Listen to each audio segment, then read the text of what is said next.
My name's Daniel. So Ivan, my colleague from the US, who is also listed here, he will be presenting SILA at the Sister event, Lab Exchange in the US.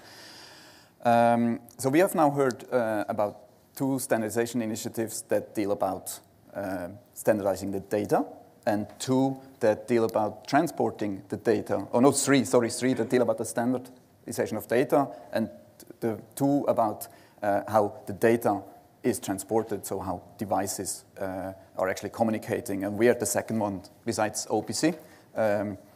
So SILA is a, which one? This one. SILA is a non-profit organization that has been founded in 2008. And the mission of SILA is really to establish standards which create true open connectivity between lab systems. And this is explicitly lab systems and not devices, because I also mean LIMS or ELN or whatever systems that are there in the lab.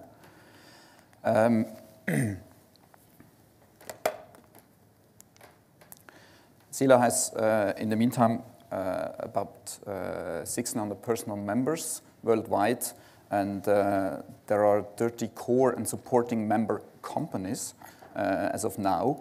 And so we actually are a consortium that combine professionals from the industry, from university researchers, also system integrators and device manufacturers and software vendors.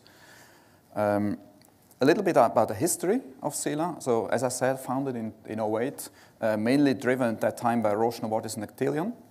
The first release was in 2009.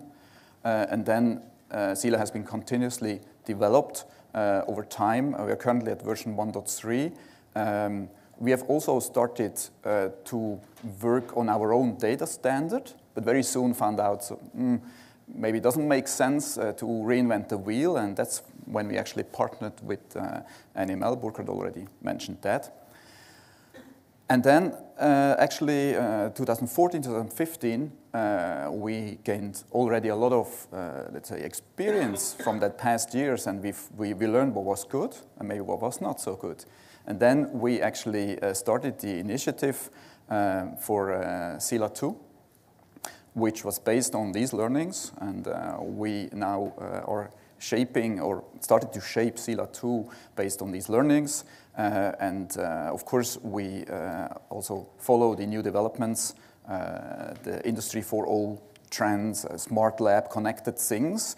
And we announced the SILA 2 roadmap officially at the SILA conference in last October. The status currently is that we are doing a couple of POCs in parallel at the moment and still working on the final draft of the specification, and we are planning to go public with the SILA 2 standard mid of 2017. Of course, members can already have access to the early drafts and the POCs. The main driver and the vision for SILA 2 was really accessibility.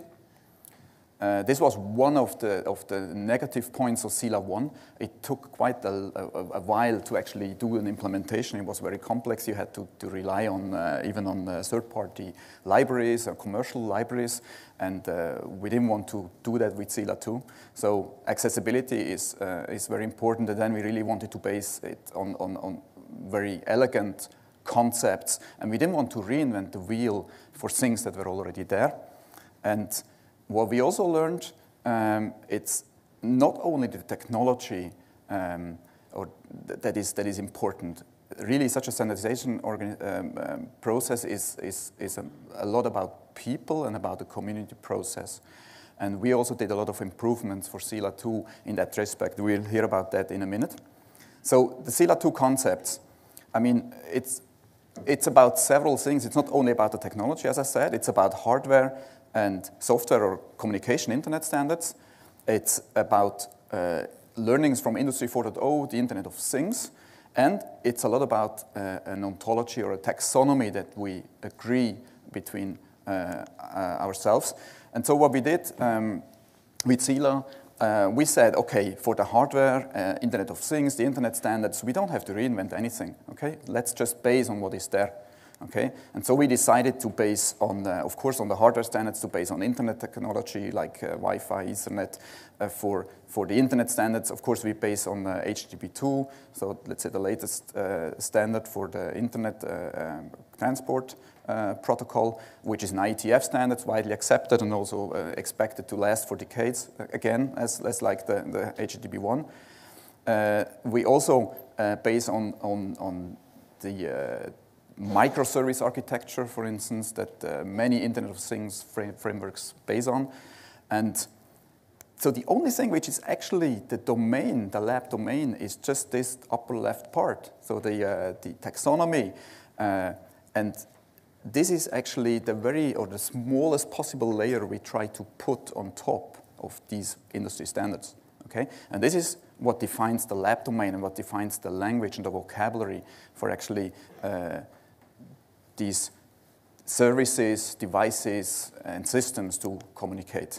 So you can look at these three parts as the technical aspects, okay? And this top left part as the scientific aspect. And so what is very important now about the standardization process is that we treat these two things differently, okay? There is the stable core, which is a very small team which is working on that one. And this is common for all CELA interfaces and for all CELA concepts. And this is really driven by this core team and very, very stable.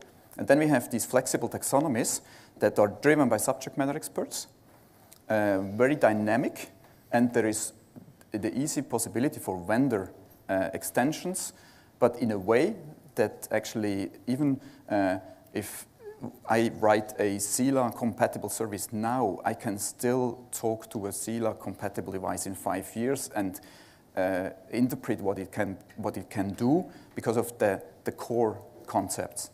Okay.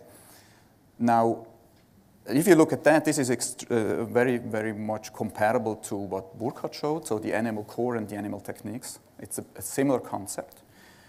And yeah, that's what it is. So really, we are open. Everything that we create is in the public domain.